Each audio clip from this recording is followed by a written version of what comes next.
Mwanga huu umefika katika mradi wetu. Mradi wa uwekezaji umepokea taarifa na umekagua mradi wetu. Mradi huu ni ujenzi wa kituo cha mafuta ambacho kinajulikana kwa jina la Mnyone. Mheshimiwa Kaimu Mkuu wa Wilaya ya Same, kituo hiki kimekamilika na tayari kinahudumia Watanzania.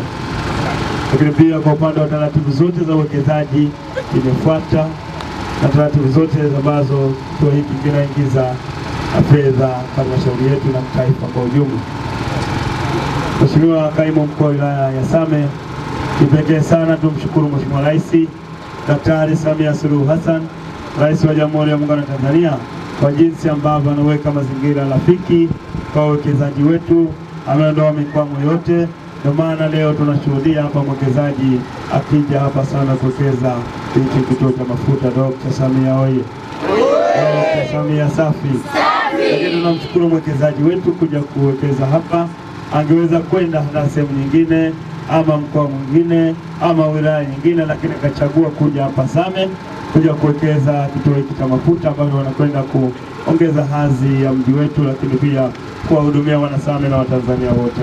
Ndugu zangu wananchi, niwaombe sana tuendelee kulinda amani na utulivu ili wawekezaji wengine kama huyo ndugu yetu waweze kuja katika maeneo yetu wawekeze. Na Mheshimiwa Rais anatuomba sana tuendelee kulinda amani na utulivu, nchi ibaki tulivu, endelee kutuletea maendeleo makubwa, lakini pia endelee kuweka mazingira rafiki wa wawekezaji ili wawekezaji hata wa nje na wa ndani wote wafike katika maeneo yetu waweze kuja kuwekeza, kwani anapowekeza hapa tunapata ajira, vijana wetu wa Same wanapata ajira hapa, lakini pia tunaongeza hadhi ya mji wetu ikiwemo kuongeza uchumi mkubwa katika halmashauri yetu. Mheshimiwa Kaimu Mkuu wa Wilaya ya Same, niseme tu kwamba Mwenge wa Uhuru umefurahishwa sana na uwekezaji huu wa kituo hiki cha mafuta na uko tayari kuzindua ili wananchi wa Tanzania waendelee kutumia. Kwa maana wawekezaji wameendelea kufanya uwekezaji, na ndugu zetu wa Mnyone wamewekeza kituo cha kujazia mafuta ili wananchi wapate huduma hii ya nishati ya mafuta, lakini pia analipa kodi kwa serikali na pia ametoa ajira kwa wananchi.